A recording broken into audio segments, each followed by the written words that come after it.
తాకట్లో ఉన్న మీ బంగారాన్ని విడిపించి ఆ రోజు ఆన్లైన్ రేటుకి కొంటాం. Sharma gold company. నమస్కారం, సుమన్ టీవీకి స్వాగతం. ఈ 2025 ఫిబ్రవరి మాసం గ్రహాల సంచారం ప్రకారం ఏ రాశుల వారికి ఎలాంటి ఫలితాలు వెలువడున్నాయి, అలాగే ఎటువంటి పరిహారాలను పాటించుకోవాలి, ఈ అంశాలను తెలియజేసేందుకు మనతో పాటు ఉన్నారు ప్రముఖ జ్యోతిష్య రత్న జ్యోతిష్య చక్ర వైభవ నిపుణ డాక్టర్ రాళ్ళపల్లి రవికుమార్ గారు.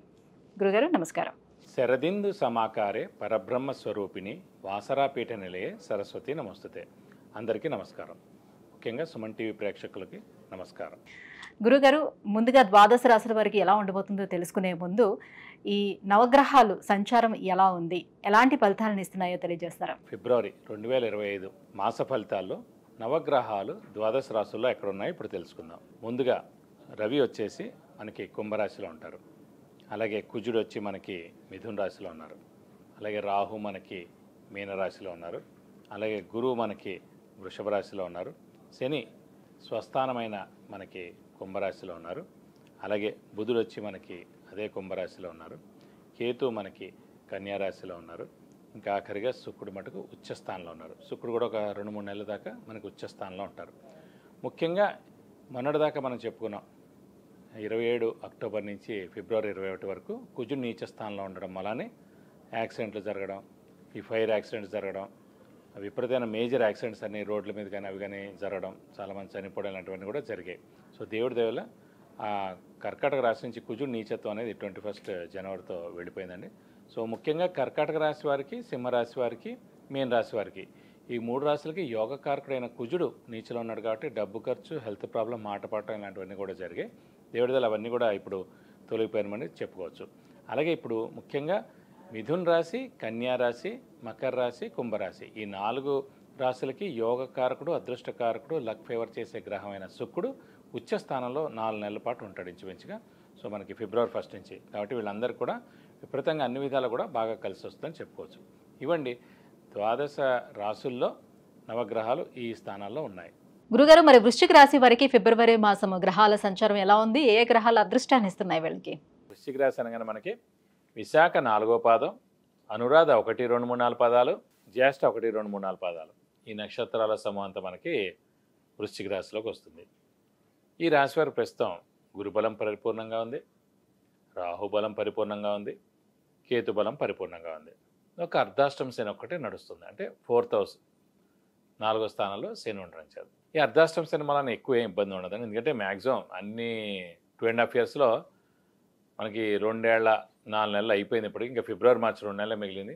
31 మార్చ్ 2025 తోటి అర్ధాష్టమ శని కూడా వృశ్చిక రాశి వారికి వెళ్ళిపోతుంది.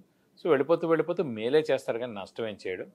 ఇప్పటివరకు ఆల్రెడీ స్థానచలనం అంటే సాధారణంగా అర్ధాష్టమ శనిలో స్థానచలనం, డబ్బు ఖర్చు అవ్వడం, ఇంట్లో ప్రాబ్లమ్స్ ఉండడం, హెల్త్ ప్రాబ్లమ్స్ ఉండడం, వ్యాపారం నష్టం రావడం, ఉద్యోగ మార్పు, ఇల్లు మార్పు, ట్రాన్స్ఫర్ అవ్వడం, వేరే ఊరికి జాబ్ చేరడం ఇలాంటివన్నీ కూడా జరుగుతూ ఉంటాయి.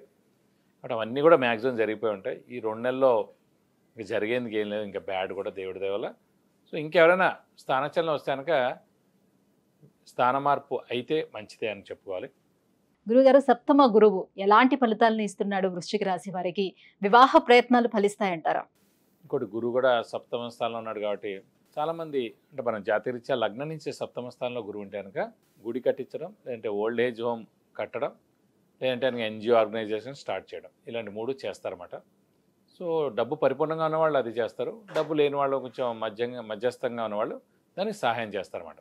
సో ప్రస్తుతం గోచారీత్యా వృశ్చిక రాశి వారికి 7వ స్థానంలో గురువు ప్రవేశించాడు కాబట్టి ఈ మే దాకా అక్కడే ఉంటాడు కాబట్టి ఈ మే లోపల మీరు గుడి కట్టించడం, లేదంటే దానికి హెల్ప్ చేయడం, లేకపోతే ఎన్జిఓ ఆర్గనైజేషన్ స్టార్ట్ చేయడం, లేదంటే దానికి హెల్ప్ చేయడం, లేకపోతే డొనేషన్స్ ఇవ్వడం, లేకపోతే ఓల్డ్ ఏజ్ హోమ్కి డొనేషన్స్ కానీ లేదైనా కడితే కనుక ఎవరైనా దానికి హెల్ప్ చేయడం ఇలాంటివన్నీ కూడా జరిగేందుకు అవకాశాలు ఉన్నాయి. తీర్థయాత్రలు చేస్తారు, దైవ దర్శనం చేసుకుంటారు, గురువు యొక్క దర్శనం చేసుకుంటారు, గురువు యొక్క బ్లెస్సింగ్స్ పొందుతారు, ఆధ్యాత్మిక చింతన పెరుగుతుంది, సంఘంలో జరిగే కార్యక్రమాలన్నింటిలో కూడా మీరు పాల్గొంటారు. ఇమీడియట్ బాస్తో చాలా బాగుంటుంది, మెయిన్ బాస్తో కూడా చాలా బాగుంటుంది, సత్సంబంధాలు బాగుంటాయి. అలాగే 7వ స్థానంలో గురువు ఉన్నందుకు ఏంటంటే వైవాహిక జీవితం చాలా బాగుంటుంది, భార్యాభర్తల మధ్యన అన్యోన్యత చాలా బాగుంటుందని చెప్పుకోవాలి. ఇది కాకుండా శుభాలు ఏవైతే అనుకుంటారో అవన్నీ కూడా ఇంట్లో శుభాలన్నీ కూడా ఖచ్చితంగా జరుగుతాయని చెప్పుకోవాలి. వెహికల్ కూడా కొనేందుకు అవకాశం ఉంది, అలాగే గోల్డ్ కూడా కొనేందుకు అవకాశం ఉంది, అలాగే ఇంట్లో కొత్త వస్తువు కూడా కొనేందుకు అవకాశం ఉందని చెప్పుకోవాలి. సో సో అర్ధాష్టమ శని ఎఫెక్ట్ మటుకు చాలా తక్కువగానే ఉందని దాని గురించి ఎక్కువ మనం ఇబ్బంది పడక్కలేదు, బాధపడక్కలేదు. సో అర్ధాష్టమ శని 2 నెలల్లో వెళ్ళిపోతుంది. అది వెళ్ళిపోతే కనుక పంచమ స్థానంలో శని ఉంటాడు కాబట్టి ఇంకా కంటిన్యూస్గా మీకు బాగానే ఉంటుందని చెప్పుకోవాలి. ఇంకా ఈ సప్తమ స్థానంలో గురువు ఉండడం చేతే మనం ఏదైనా అనుకున్న పనులన్నీ కూడా తప్పకుండా నెరవేరుతాయి. ముఖ్యంగా నిరుద్యోగులకు ఉద్యోగం రావడం, ఉద్యోగస్తులకు ప్రమోషన్స్ రావడం, అలాగే ఉద్యోగస్తులకు మంచి నేమ్ అండ్ ఫేమ్, బాస్ నుంచి మన్నన, ఫారిన్ టూర్ కానీ, విజిట్స్ కానీ, అసైన్మెంట్స్ కానీ, ఫారిన్ ఎవరైనా ట్రై చేస్తున్నా కూడా ఇది సమయం చెప్పుకోవాలి. గురుబలం పరిపూర్ణంగా ఉంది. అర్ధాష్టమ శని నడుస్తున్నా కూడా స్థానచలనం చేయిస్తుంది కాబట్టి మీరు గట్టిగా ప్రయత్నిస్తే ఫారిన్ వెళ్ళేందుకు అవకాశాలు కూడా చాలా ఎక్కువగా ఉన్నాయి. మరి సంతాన ప్రయత్నాలు ఫలించే అవకాశం ఎంతవరకు ఉంది వీళ్ళకి? వివాహం అయ్యేందుకు అవకాశాలు 100% ఉన్నాయి. ఎందుకంటే వివాహం చూసినప్పుడు మనం జాతకరీత్యా లగ్నం నుంచి సప్తమ స్థానాన్ని చూస్తాం. సప్తమ స్థానం బట్టి మనం భర్త లేదా భార్య ఎలాంటి వాళ్ళు వస్తారు ఇవన్నీ కూడా తెలుస్తాయి. అలాగే మనకి ప్రస్తుతం వృశ్చిక రాశి వారికి సప్తమ స్థానంలోనే గురువు ఉన్నాడు. గురువే వివాహానికి కారకుడు. వివాహం ఇవన్నీ కూడా శుభ ఏవైనా జరిగినా కూడా అన్నీ కూడా గురువే కారకుడు అవుతారన్నమాట. అలాంటి గురువే సప్తమ స్థానం ఉన్నాడు కాబట్టి ఖచ్చితంగా అవివాహితులు ఎవరైతే ఉన్నారో వారందరికీ కూడా వివాహానికి అవకాశాలు 100% ఉన్నాయి. ఇక సంతానం కలిగేందుకు అవకాశాలు కూడా 100% ఉన్నాయి. సంతాన కారకుడు కూడా గురువే అండి.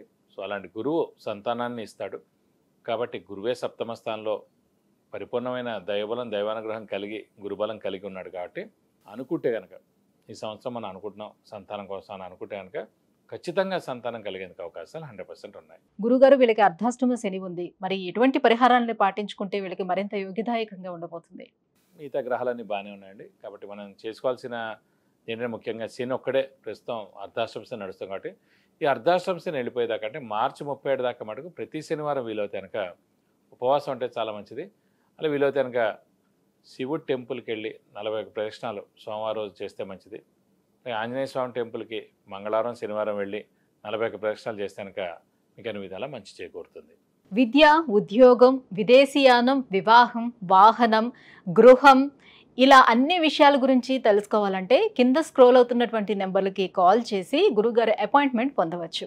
గురుగారు, వృశ్చిక రాశి వారికి ఫిబ్రవరి మాసం ఎలా ఉండబోతుంది, ఎలాంటి పరిహారాలని పాటించుకోవాలి, ఏ దైవారాధన చేసుకోవాలి, ఈ అంశాలన్నీ కూడా తెలియజేసినందుకు ధన్యవాదాలండి.